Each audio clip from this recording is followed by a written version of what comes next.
High, তো আমরা আজকে ক্লাস 12 এর তড়িৎচুম্বকত্বের নেক্সট লেসন 6 করাবো। যাই হোক, প্রিভিয়াস লেসনগুলো একটু মনে করে নিও, একটু পড়ে নিও, দিয়ে লেসনটা দেখো। তো প্রিভিয়াস লেসনগুলো সব পেয়ে যাবে, একটু ভালো মতো খুঁজবে, চ্যানেলেই আছে, চ্যাপ্টার নাম দিয়ে আছে।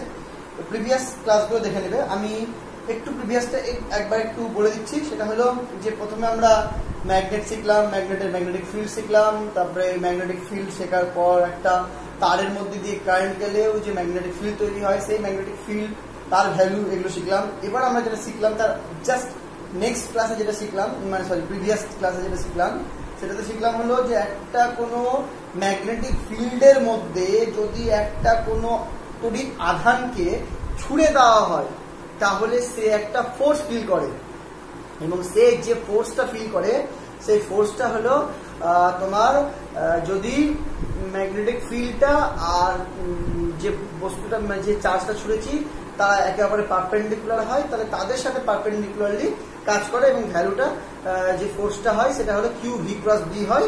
90 ডিগ্রি হলে সব থেকে ম্যাক্সিমাম ভ্যালু কিউ ভিবি হয়, আর অন্য অ্যাঙ্গেল হলে তো তার কম্পোনেন্ট নিয়ে করতে হয়, কিউ ভিবি সাইন থিটা হয় সেক্ষেত্রে। আর যদি থিটা অ্যাঙ্গেল 0 হয় তাহলে কিন্তু কোনো রকম ফোর্স ফিল করে না, আর ভি এর ভ্যালু 0 হলেও কিন্তু কোনো রকম ফোর্স ফিল করে না। তো যদি লম্বভাবে আমি আধানটাকে ছুড়ে দিই, অথবা যদি যে কোনো অ্যাঙ্গেলে যদি আমি চৌম্বক ক্ষেত্রে কোনো আধানকে ছুড়ে দিই, তাহলে সে কেমন ফোর্স ফিল করে এবং ফোর্স ফিল করার পর তার গতিপথটা কেমন হয়, সেটা আমরা আগের চ্যাপ্টারে, আগের ক্লাসে আমরা শিখেছি। সেটাই ক্লাসটাই আমি এখানে এক্সটেন্ড করছি। এখানে আমরা ওই ক্লাসটা থেকেই একটা নতুন যন্ত্র সম্বন্ধে একটু জানবো, যার নাম হলো সাইক্লোট্রন। খুব ইম্পর্টেন্ট একটা যন্ত্র, ঠিক আছে? এই যন্ত্রটার সাহায্যে কি করা হয়?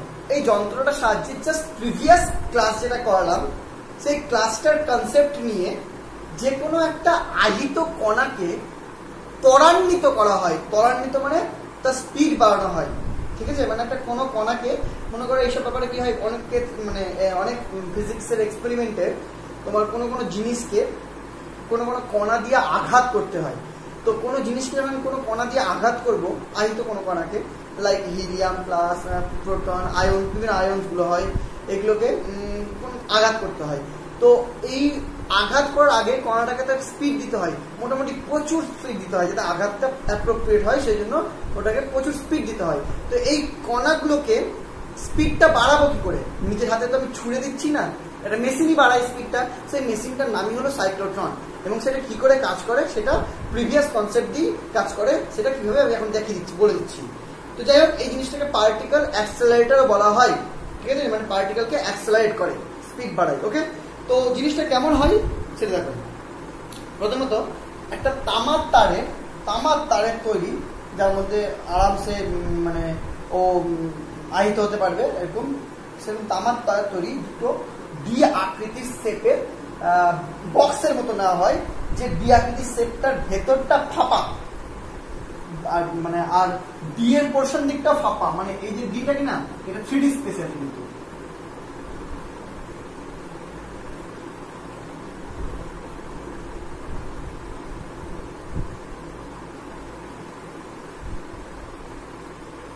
ডি শেপে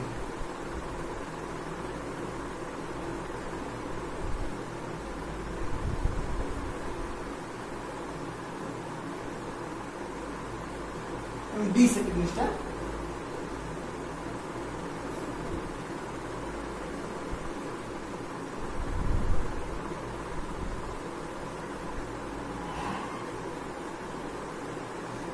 ভেতরটা ফাঁপা, কিন্তু বাইরেরটা কিন্তু পুরো বক্স, এবং ডি শেপের আছে। তার সামনে আবার সেম আরেকটা একটু ফাঁকা রেখে, মাঝখানে ফাঁকা রেখে তোমার আবার একটা ডি শেপের এদিকে আছে, বুঝলো? এরকম দুটো ডি শেপের পরপর দুটো বক্সের মতো থাকে, যে বক্সগুলো তোমার এই সব দিক দিয়ে লক, কিন্তু বইয়ের ছবিটা আরো ভালো আছে, দেখে নেবে। কিন্তু এই পোর্শনটা, এই যে মুখটা, ব্যাসের মুখ দুটো ফাঁকা থাকে। ওকে, এরকমই এখানে সিম্পল 1D আঁকি, এই একটা ডি, মাঝখানে একটা গ্যাপ দিয়ে, এই একটা ডি, ডি শেপের দুটো তামার তারের থাকে হলো বক্সের মতো, যাতে এই মাঝখানে জিনিস থাকে, প্রবেশ করতে হবে। হ্যাঁ,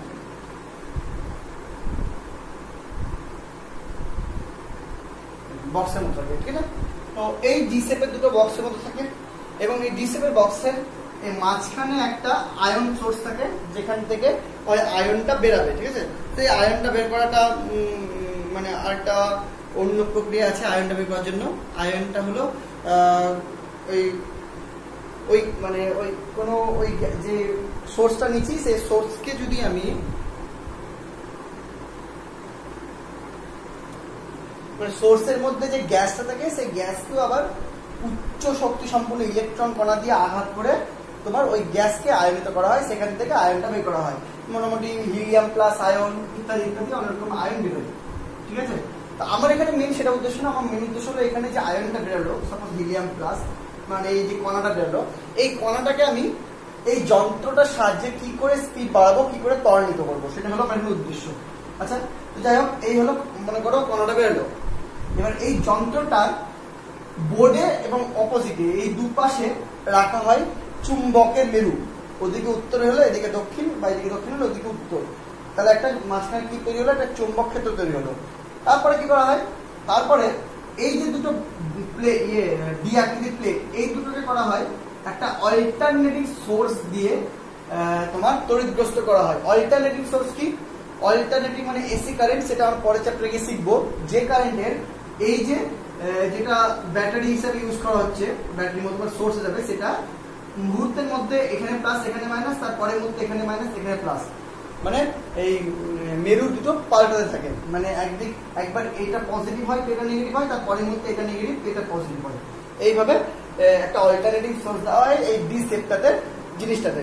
ওকে, তারপরে কি করা হয়, তারপরে এখান থেকে যেই তোমার এই হিলিয়াম প্লাস প্লাস আয়নটা বেরোনোর সাথে সাথে সেই মুহূর্তে ধরা হয় যে যদি সেই মুহূর্তে এই যে ডিটা মানে লেফট রাইট সাইডের ডিটা যদি নেগেটিভ হয়, তাহলে লেফট সাইড এটা পজিটিভ থাকবে, আর রাইট সাইড এটা পজিটিভ হলে লেফট সাইড এটা নেগেটিভ হবে। তো যাই হোক, তার উপর ডিপেন্ড করে এই একটা আকর্ষণ ফিল করে। যদি হিলিয়াম প্লাস প্লাস হয়, আমি যদি ধরি, সাপোজ ধরে নাও এটা নেগেটিভ এটা পজিটিভ, সেই সময় যেহেতু অল্টারনেটিং সোর্স দেওয়া হচ্ছে, তাহলে এ যেহেতু নেগেটিভ আর এ যেহেতু পজিটিভ, সেই হিলিয়াম প্লাস প্লাস এই আয়নটা এইদিকে মনে করো একটা আকর্ষণ ফিল করলো। ওকে, যদি এটা নেগেটিভ হয় সেই মুহূর্তে, তাহলে এদিকে একটা আকর্ষণ ফিল করলো। তখন দেখলাম যে এই বরাবর ও একটা আকর্ষণ ফিল করছে, এর বরাবর একটা ওর ভেলোসিটিও পেল। ওকে, এই বরাবর যেই এই হিলিয়াম প্লাস প্লাস আয়নটা একটা ভেলোসিটি পেয়ে গেল, সাথে সাথে চৌম্বক ক্ষেত্র রয়েছে সাথে এই বরাবর। তাহলে এই বরাবর যদি চৌম্বক ক্ষেত্র থাকে, যদি এদিকে নর্থ হয় ওদিকে সাউথ হয়, তাহলে বোর্ডের ভেতর দিকে, ওদিকে নর্থ ওদিকে সাউথ হলে বোর্ড থেকে বাইরের দিকে। কিন্তু ব্যাপারটা যেটা এখানে দেখানো সেটা হলো ভেলোসিটি আর চৌম্বক ক্ষেত্রটা কিন্তু পরস্পর লম্ব হয়ে গেল। এবং ভেলোসিটি আর চৌম্বক ক্ষেত্র পরস্পর লম্ব হলে আমরা জানি যে কণাটা ঘুরবে বন করে, আগেরটা শিখেছি দেখেছি। তো দেখা সেই জন্য কি হবে, কণাটা এই বরাবর এখানে একটা ঘুরতে লাগলো, ঘুরে এই বরাবর এতটা এলো, কারণ কমপ্লিট সার্কেলতে ঘুরতে পারবে না, কারণ এটা এখানে গিয়ে শেষ হয়ে যাচ্ছে। তাহলে এইখানে গিয়ে কি হলো, এতটাও ঘুরলো, ঘুরে যতটুকু ঘুরলো মানে সে মধ্যে কেন ঘুরলো, কারণ এর মধ্যে মানে আধান ছিল, আহিত ছিল এটা, তার ফলে একটা আকর্ষণ বল ফিল করছিল ভেলোসিটি। সেই ভেলোসিটির দরুন, ম্যাগনেটিক ফিল্ডের দরুন যেহেতু কিউ একটা ফোর্স ফিল করবে, সেই কিউ ভি ক্রস ভি, সেই ফোর্সের দরুন কি হবে, এখানে অর্ধেক একটা অর্ধবৃত্তাকার পথ ঘুরলো। অর্ধবৃত্তাকার পথ ঘুরে যখন সে আবার এই ডিটার বাইরে আসবে, সেই মুহূর্তে আমাকে এমন করে এই জিনিসটা ফ্রিকোয়েন্সি নিতে হবে, যেটা আমি অল্টারনেটিভ সোর্স ইউজ করছি, যাতে সেই মুহূর্তে যখন এই কণাটায় বাইরে এসছে, সেই মুহূর্তে এর মধ্যে এটা নেগেটিভ হয়ে গেছে, এটা পজিটিভ হয়ে গেছে। ফ্রিকোয়েন্সি মানে কি, যে কতটা স্পিডে পজিটিভ হচ্ছে নেগেটিভ হচ্ছে, পজিটিভ হচ্ছে নেগেটিভ হচ্ছে, ঠিক আছে। এমন একটা ফ্রিকোয়েন্সি নিতে হবে যে যখন এই কণাটা এই পজিশনে পৌঁছাবে, আবার দিক থেকে বাইরে বেরোবে, সেই মুহূর্তে এটা নেগেটিভ হবে, এটা পজিটিভ হবে। তাহলে সেই সময় কি হবে, অলরেডি এ একটা স্পিড নিয়ে বেরিয়েছিল, কারণ এখানে যখন ঘুরছিল একটা স্পিড তো অলরেডি পেয়েছিল, কিন্তু যে এই মুহূর্তে আসলো তখন কিন্তু আর এর কোনো এফেক্ট নেই, কিন্তু একটা স্পিড আছে, এবং তার সাথেও এই নেগেটিভ তখন কি করবে, একে এর দিকে আকর্ষণ করবে। নেগেটিভ যখন এর দিকে আকর্ষণ করবে, তখন এর কিন্তু স্পিডটা আগের থেকে অনেকটা বেড়ে যাবে। স্পিডটা বেড়ে যাওয়ায় কিছু হবে না, স্পিডটা বেড়ে যাওয়ায় জাস্ট তার রেডিয়াসটা আর একটু বড় হয়ে যাবে, কিন্তু আবার যেহেতু এই বরাবর ও একটা আকর্ষণ বল ফিল করছে, এই বরাবর ম্যাগনেটিক ফিল্ড রয়েছে, তাহলে এখানে কিন্তু ও আবার একটা বৃত্তপথ অর্জন করবে। ওকে, জাস্ট এই অর্ধবৃত্তাকার যে রেডিয়াস তার থেকে রেডিয়াসটা বেশি হবে, কারণ এখানে ওর ভেলোসিটিটা বেশি। কারণ আমরা জানি আর ইকুয়াল টু কি ছিল না, আর কি মনে নেই, Q B by M V এরকম টাইপের কিছুটা ছিল, ঠিক মনে নেই, আগের ক্লাসে করেছিলাম। তো যাই হোক, আর এর ভ্যালুতে কিন্তু ভি এর ভ্যালু ডিপেন্ড করে না, Q V by M V. দেখে বলে দিচ্ছি একবার, আর এর ভ্যালু ছিল M V by Q B, R is equal to M V by Q B. That's mean R এর ভ্যালু কিন্তু ভি এর উপর ডিপেন্ড করছে, যত বেশি ভেলোসিটি হবে আর এর ভ্যালু কিন্তু তত বড় হবে। তো যেহেতু এখানে বেগটা বেড়ে গেল আরো, ফলে এখানেও যখন ঘুরবে, কারণ আবার 90 ডিগ্রি, তখন কিন্তু তার রেডিয়াসটা বেড়ে গেল। ওকে, সো ফার্দার যখন ও আবার এখানে বেরিয়ে আসবে, সেই সময় কিন্তু আবার এর ফ্রিকোয়েন্সি অনুযায়ী এটা হয়ে যাবে পজিটিভ, নেগেটিভ, এটা হয়ে যাবে পজিটিভ। তো সেই মুহূর্তে কি হবে, আবার এখানে আকর্ষণ ফিল করবে, আবার আকর্ষণ ফিল করার সাথে সাথে ম্যাগনেটিক ফিল্ড কাজ করবে, ফলে আবার সে ফোর্স ফিল করবে, দ্যাটস মিন্স সে আবার একটা অর্ধবৃত্তাকার পথে ঘুরবে, কিন্তু সেই সময় তার রেডিয়াসটা আরো বেড়ে যাবে। ওকে, এইভাবে করতে করতে বর্ণন করে ঘুরতে থাকবে, ঘুরতে ঘুরতে ঘুরতে লাস্ট মুহূর্তে এইসব কোনো জায়গাতে একটা যদি ফাঁকা রাখা হয়, তাহলে এই যে লাস্ট যে মানে মুহূর্তে যখন আসবে, তখন প্রত্যেকটা সার্কুলেটে কিন্তু ওর স্পিডটা বাড়ছে। তার স্পিড বাড়ছে মানে কি, ও ত্বরান্বিত হচ্ছে, ত্বরণ হচ্ছে, দিয়ে একদম ফাইনালি যখন এখান থেকে বেরাবে গুলির মতো, মানে এখান থেকে খুব হালকা একটা স্পিড ছিল, কিন্তু ঘুরতে ঘুরতে যখন ও এখানে যে ফাঁকাটা দিয়ে লাস্ট পোর্শন দিয়ে বেরাবে, তখন একটা গুলির যে স্পিড তার বহুগুণ স্পিডে ও বেরাবে, গিয়ে কোনো কিছুকে যেটা আমার দরকার সেই প্লেটটাকে গিয়ে ও ধাক্কা মারবে। ওকে, তাহলে এটাই হলো তোমার সাইক্লোট্রন। আশা করি বুঝাতে পারলাম। তো সাইক্লোট্রন সম্বন্ধে আমরা জেনে গেলাম। তাহলে সাইক্লোট্রনের একটা জিনিস আমাকে একটু দেখতে হবে, সেটা হলো মেনলি যেটা আমাকে দেখতে হবে, সেটা যাতে যে আমি অল্টারনেটিং যে সোর্সটা ইউজ করেছি তার ফ্রিকোয়েন্সিটা যাতে এমন হয় যে তোমার এই যে ইয়েটা কি বলে, যখন এই পার্টিকেলটা এখানে আসবে বা এই পার্টিকেলটা এখানে যাবে, যাতে পরবর্তী মানে যখন এখানে আসবে এটা নেগেটিভ হয়ে যাবে, যখন এখানে যাবে তখন এটা নেগেটিভ হয়ে যাবে, মানে ও যাতে নিজের ওই আকর্ষণটা ফিল করতে পারে, যাতে স্পিড বাড়ানোর জন্য যাতে তোমার ওই পোল দুটো এর দুটোর যে পজিটিভ নেগেটিভ সেটা ঠিকঠাক হয়। ওকে, সেটা কিন্তু মেনটেন করে আমাকে এর ফ্রিকোয়েন্সিটা সেট করতে হবে। দেখা গেল এখানে বেরিয়ে গেছে, সেই সময় এটা পজিটিভ হয়ে আছে, পরে তো বিকর্ষণ হয়ে যাবে, তাহলে স্পিডটা কমে যাওয়ার চান্স, তাই না? সেই জন্য ফ্রিকোয়েন্সিটা কিন্তু আমাকে খুব ভালো মতো সেট করতে হবে। ওকে, এবার ফ্রিকোয়েন্সিটা কত হওয়া উচিত? সেই ফ্রিকোয়েন্সিটা হওয়া উচিত তোমার যে বৃত্তপথে ঘুরবে তার যে ফ্রিকোয়েন্সি, আর আমি যে সোর্সটা ইউজ করবো তার ফ্রিকোয়েন্সি একদম এক্স্যাক্টলি সমান হওয়া উচিত, তাহলে কিন্তু তোমার এই জিনিসটা মেনটেন হবে। ঠিক আছে, এটাকে বলা হয় রেজোন্যান্স ফ্রিকোয়েন্সি। আচ্ছা, ভ্যালু হলো n0 ইকুয়াল টু যেটা আগে ছিল সেটাই, that is 1/2 pi QB by m, 1/2 pi QB by m, এটা আমরা আগে পড়েছি। ওকে, তো এ হয়ে গেল। আর যদি আমরা যে পার্টিকেলটা বেরোচ্ছে তার গতিশক্তি বের করতে চাই, তাহলে গতিশক্তিটাও আমরা খুব ইজিলি বের করে নিতে পারবো। যে আমরা জানি r equal to mv by qb, তাহলে এখান থেকে v ইকুয়াল টু কি, v equal to qbr by m, এটা v এর ভ্যালু। তো আমরা এখানে যে v এর ভ্যালুটা নিব, সেখানে অবশ্যই a রেডিয়াস নিতে হবে। তো a রেডিয়াস যদি ক্যাপিটাল R হিসেবে ধরি, তো অবশ্যই আরটা পাল্টাচ্ছে, আমি কোনো একটা মুহূর্তে যদি কনস্ট্যান্ট হিসেবে ধরে নিই, লাস্ট আরটাই নিই, তাহলে সেই সময়টা লাস্ট আরটা যদি নিই, তো সেই সময় তার ভেলোসিটি হবে v ইকুয়াল টু লাস্ট আর একদম ফাইনাল আর qb capital R by m। Okay, তাহলে সেই সময় যখন পার্টিকেলটা বেরোবে তার গতিশক্তিটা হবে half m v square, that is equal to half m qb r by m তার স্কয়ার। যাই হোক, এটা হবে তার গতিশক্তি। ওকে, তাহলে সাইক্লোট্রন সম্বন্ধে আমাদের মোটামুটি পড়া হয়ে গেল। তাহলে আমরা জানলাম যে একটা চার্জ পার্টিকেল যখন কোনো ম্যাগনেটিক ফিল্ডে প্রবেশ করে, সে একটা ফোর্স ফিল করে। সে একমাত্র তখনই ফিল করে না যখন এই আধানটা স্থির থাকে। ওকে, তো এই গেল আমাদের তোমার ম্যাগনেটিক ফিল্ডে একটা আহিত কণা কি ফোর্স ফিল করে। কিন্তু আমরা জানি একটা আহিত কণা ম্যাগনেটিক ফিল্ডে যেমন ফোর্স ফিল করে, তেমন কিন্তু তড়িৎ ক্ষেত্রেও ফোর্স ফিল করে। মনে নাই F ইকুয়াল টু QE, মনে পড়ে ই জানাটাকে কি রিমুভ করলে ফোর্সটা পেয়ে যাবো, যে একটা কণার তড়িৎ ক্ষেত্রে যদি অন্য একটা কণা আসে, মানে চার্জ কণা, একটা আহিত বস্তু, আহিত কণার বা চার্জ পার্টিকেলের বা বিন্দু আধানের মানে ক্ষেত্রে যদি অন্য একটা বিন্দু আধান আসে যে ফোর্স ফিল্ড করে সেগুলো কিউ ইন্টু কিউ ই, এবং একটা ম্যাগনেটিক ফিল্ডে যদি একটা কোনো আধান আসে তাহলে তার যে ফোর্স ফিল্ড করে সেটা q v cross b, q v cross b. দুটোর মধ্যে পার্থক্যটা কোথায়? দুটোর মধ্যে পার্থক্য হলো যে যদি একটা কোনো চার্জ কণা একটা তড়িৎ ক্ষেত্রে আসে, সে যে ফোর্স ফিল করে সেটা Q E, that's depend only the E only আর চার্জের ভ্যালু। আর আধান আসছে মানে কি চার্জ তো আসবে, তাতে একটা ভ্যালু থাকবেই, তাই না? তাহলে একটা চার্জ যদি একটা কোনো তড়িৎ ক্ষেত্রে আসে তার কিন্তু উপর ফোর্স ফিল হবেই, সেই চার্জটা স্থির থাক আর না থাক, আর গতিবেগ থাক আর না থাক, তার উপর কিন্তু কোন রকম মানে ফোর্সটা ডিপেন্ড করবে না। ফোর্স অনলি ডিপেন্ড করবে আধান ইনটু ইলেকট্রিক ফিল্ড।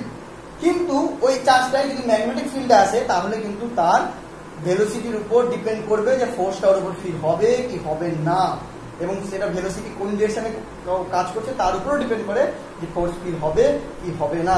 তো একটা আধান ম্যাগনেটিক ফিল্ডে থাকলে কি ফোর্স ফিল করে আমরা জানি, এবং তারপরে তার গতিপথগুলো কেমন হয় সেটা আমরা শিখে নিলাম। কিন্তু একটা আধান যদি তড়িৎ ক্ষেত্রে থাকতো তাহলে তো সে ফোর্স ফিল করতো কিউই, যেটা ভেলোসিটির উপর ডিপেন্ডই করে না। কিন্তু তার যদি আমি কোনো রকম ভেলোসিটি দিই, ভেলোসিটি বিভিন্ন রকমের দিই, তাতে কি গতিপথের কোনো রকম মানে কেমন হচ্ছে সেটা কিন্তু আমাদের একটু জানা উচিত, যেটা আমাদের তড়িৎ ক্ষেত্র চ্যাপ্টারটাতে শেখা উচিত ছিল, কিন্তু ওই চ্যাপ্টারে ছিল না। এই চ্যাপ্টারে দিয়েছে মানে ম্যাগনেটিক ফিল্ডে যখন একটা আধানকে ছোড়া হয় তার গতিপথ পড়ার পর হঠাৎ করে মনে হয়েছে বইয়ের যে তড়িৎ ক্ষেত্রে যদি আধানটাকে ছোড়া হতো বা রাখাই বা হতো তাহলে যে মানে বলটা ফিল করতো তারপরে তার যে গতিপথটা হতো সেটাও আমাদের জানানো উচিত। সেই জন্য ভুল করে এখানে এটা একটু পড়িয়ে দিয়েছে, তো আমি সেটা পড়িয়ে দিই। তো তার মানে এখান থেকে জানলাম যে একটা আধান যদি তড়িৎ ক্ষেত্রে থাকে, এবার হট করে আমি ম্যাগনেটিক ফিল্ড থেকে একটু তড়িৎ ক্ষেত্রে চলে গেলাম এইটুকুর জন্য। তো একটা আধান যদি একটা তড়িৎ ক্ষেত্রে যায় তাহলে সে যে ফোর্স ফিল করবে সেই ফোর্সটা হলো F ইকুয়াল টু QE। শুধু ভ্যালু যদি নিই, ঠিক আছে, কোনো সাইন থিটা কস থিটার ব্যাপার নেই, কারণ Q হলো স্কেলার আর E হলো ভেক্টর। এখানে দুটো ভেক্টরের নেই, একটা ভেক্টর থাকে। ওকে, তাহলে এখান থেকে আমরা একটা জিনিস বের করতে পারবো যে ত্বরণটা কত হবে। ত্বরণ ইকুয়াল টু যদি F/m, মানে যদি যে আধানটা যদি তার m জেনে যায় তাহলে ত্বরণ পেয়ে যাবে তার QE/m। তাহলে একটা আধানকে যদি আমি একটা তড়িৎ ক্ষেত্রের মধ্যে রেখে দিই তাহলে তার মধ্যে ত্বরণ থাকবেই, সেটা QE/m, কোনো ভেলোসিটির উপর ডিপেন্ড করবে না। তো যদি v0 হয় কোনো ব্যাপারই না। যদি v0 হয়, v বলতে মানে u বললাম প্রাথমিক বেগ, মনে করো 0, অন্তিম বেগ তো থাকবে কারণ ফোর্স ফিল করবে, ফোর্স ফিল করলে তো একটা বেগ অর্জন করবেই কারণ ত্বরণ রয়েছে। তাহলে প্রাথমিক বেগ যদি 0 হয় তাহলে কি হবে? তাহলে কিছুই না, যেদিকে E থাকবে সেদিকেই ফোর্স ফিল করবে। নিউটনস ল, যেদিকে বল প্রয়োগ করা হবে সেদিকে ফোর্স ফিল করবে। তো বলটা কোন দিকে কাজ করবে? এর দিকে, QE, কারণ আর কোনো ভেক্টর তো না এখানে। E যেদিকে কাজ করবে F সেদিকে কাজ করবে। ওকে, সো আমি আধানটাকে রেখে দিলাম, এদিকে ইলেকট্রিক ফিল্ড, আধান টুক টুক টুক করে আমি রেখে দেওয়ার সাথে ও ইলেকট্রিক ফিল্ডে টুক টুক করে দৌড়াতে থাকবে আর কি। তো এবার প্রশ্নটা হলো যে দৌড়াতে দৌড়াতে ওর অন্তিম বেগ কত হতে পারে? অন্তিম বেগ কত হবে? v = u + at। যদি t সময় পর অন্তিম বেগ জানতে চাই, t সময় পর কত হবে অন্তিম বেগ? v = u + at, u মানে 0, a মানে QE/m * t, সো QE/m হয়ে গেল। এটা হলো তোমার বেগ অর্জন করবে। যদি আমি বলি কতটা ডিসটেন্স ট্রাভেল করবে t সময় পর, তাহলে s = ut + ½ at square, that is u তো 0, ইজ ½ QE/m t স্কয়ার হয়ে গেল। এটা তো অতিক্রম করবে, বুঝা গেল? এইবার প্রশ্ন হলো যে যদি বাই চান্স ও একটা u বেগ নিয়েই যায়, এবার আমি দু রকমের বলতে পারি। u বেগ একটা হতে পারে যেদিকে মানে আছে ইলেকট্রিক ফিল্ড আছে সেদিকে u বেগ নিয়ে যাচ্ছে, আর একটা হতে পারে u বেগ নিয়ে ইলেকট্রিক ফিল্ডের সাথে লম্বভাবে u বেগ নিয়ে যাচ্ছে। দেখা যাক কোনো পরিবর্তন হয় কিনা। ওকে, তো প্রথমে যদি বলি যেদিকে আছে সেদিকে যদি u বেগ নিয়ে যায় তাহলে কোনো রকম সমস্যা হবে না।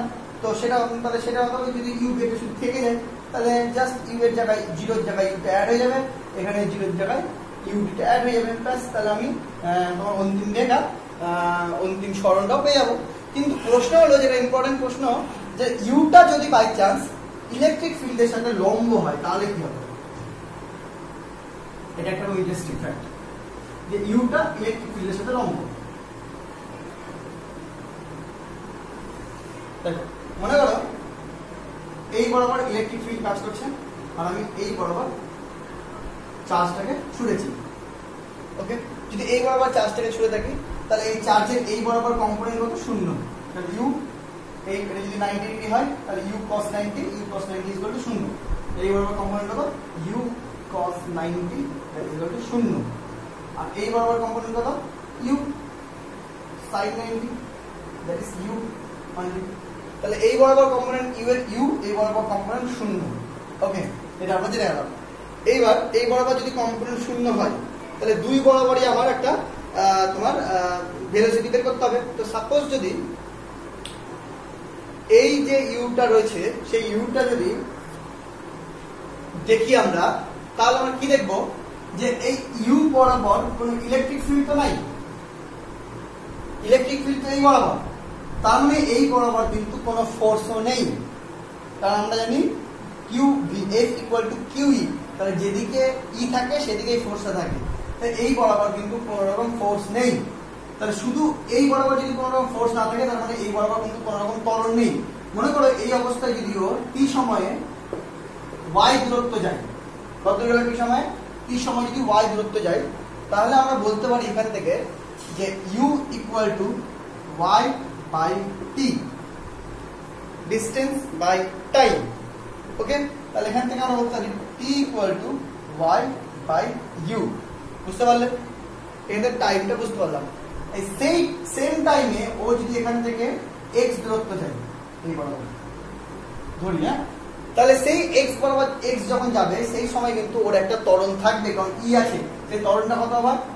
এ equal to Q E by M. এই ত্বরণটা কিন্তু ওর মধ্যে থাকবে। অর্থাৎ এই ত্বরণটা যদি থাকে তাহলে সেই ত্বরণটা অনুযায়ী এখান থেকে এই এক্সটা কি হবে? এক্স হবে ইউটি প্লাস হাফ এটি স্কোয়ার। এবার ইউ তো শূন্য, প্রাথমিকভাবে শূন্য ধরলাম, তাহলে কত হবে? হাফ এটি স্কোয়ার অনলি। তাহলে সেটা কত হবে? হাফ এই কত? Q E by M into T square. Okay,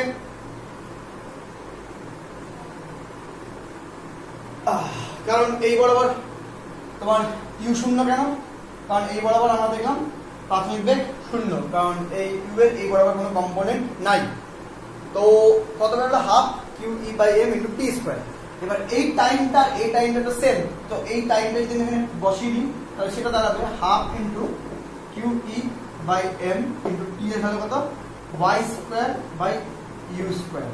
so আমার কি দাঁড়ালো? X equal to half Q E by M Y square by U square. এখান থেকে আমরা বলতে পারি y square equal to 2mu square by qe into x। এটা হলো একটা অধিবৃত্তের সমীকরণ, ঠিক আছে? যে y square equal to 4ax, এটা আগে 4a ধরে নিলাম। তাহলে এখানে এটা যদি একটা অধিবৃত্তের সমীকরণ হয় তাহলে এই সমীকরণ থেকে আমরা বুঝতে পারলাম যে আধানটা অধিবৃত্তাকারে যাবে।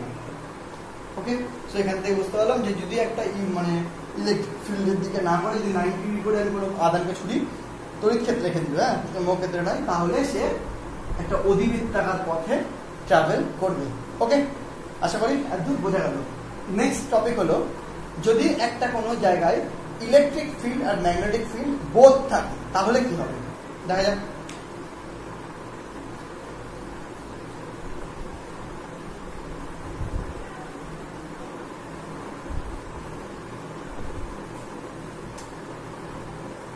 একটা জায়গায় যদি ইলেকট্রিক ফিল্ড আর ম্যাগনেটিক ফিল্ড বোথ থাকে তাহলে কি হবে?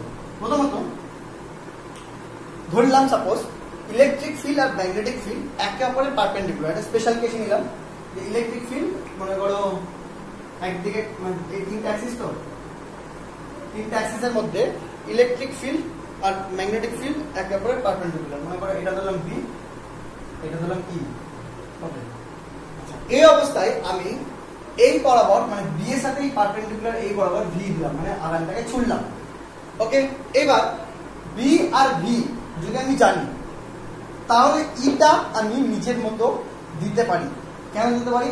কারণ আমি বি আর ভি জেনে যদি আমি ফোর্সটা বের করে নিতে পারি কোন দিক কাজ করবে, তাহলে সেই ফোর্স হিসাবে যদি আমি আবার ইটা অ্যাপ্লাই করি, তাহলে ই এর জন্য ফোর্সটা কোন দিকে হবে সেটা আমরা জেনে নেবো।